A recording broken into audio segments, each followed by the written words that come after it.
Imagine it's a Monday morning. Your phone is a waterfall of notification. The pre-market data is looking volatile. A key executive just handed in their resignation. A competitor just launched a product that threatens your Q4 targets.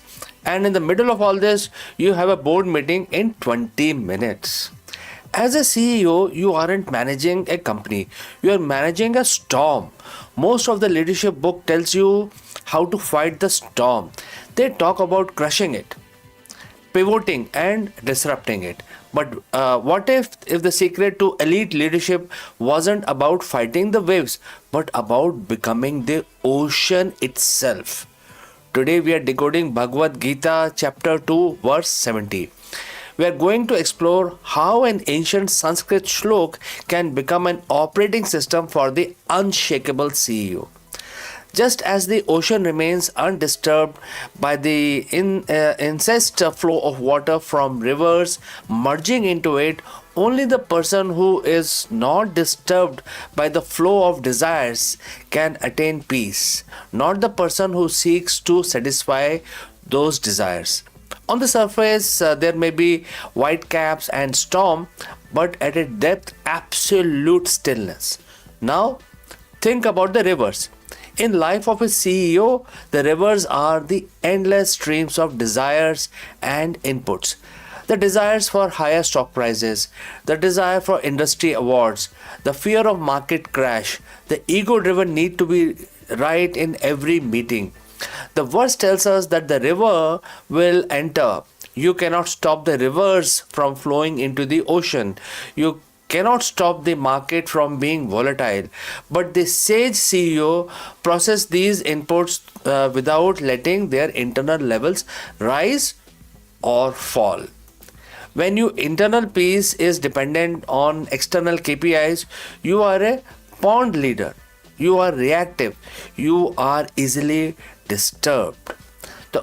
And what you need to do is basically develop the ocean mindset. What is ocean mindset? And that is the unshakable CEO who leads from place of fullness. When you are ocean like, your self-worth and strategic clarity are not tied to the river of the daily news. Does the ocean rejects the river? No. It welcomes the water, it absorbs it, it integrates it. As a leader, this means you don't ignore the problem, you don't hide from the data, you accept the river of information, but you don't let it change your temperature.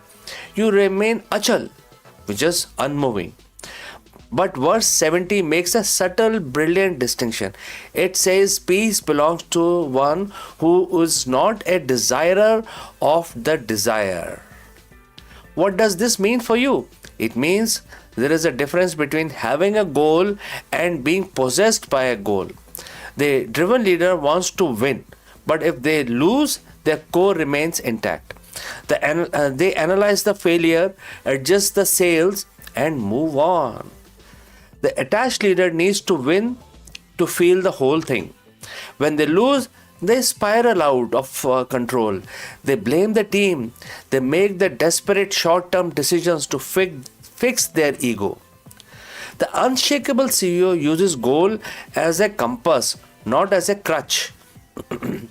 When you are disturbed by the desire for success, you are actually becoming more likely to achieve it. Why? Because your vision isn't clouded by anxiety. You see the board clearly. You make the cold move from everyone else is acting out of the heat. Why see this ocean mindset in some of the greatest turnaround in corporate history? Let's explore these examples. Think of Mr. Satya Nadella taking over Microsoft. When he arrived, the rivers of internal politics and desires to crush the competitor were overflowing the banks. The company was very reactive. Mr. Nadella shifted the culture to learn it all instead of know it all. He brought a sense of equanimity, a steady mind back to the campus.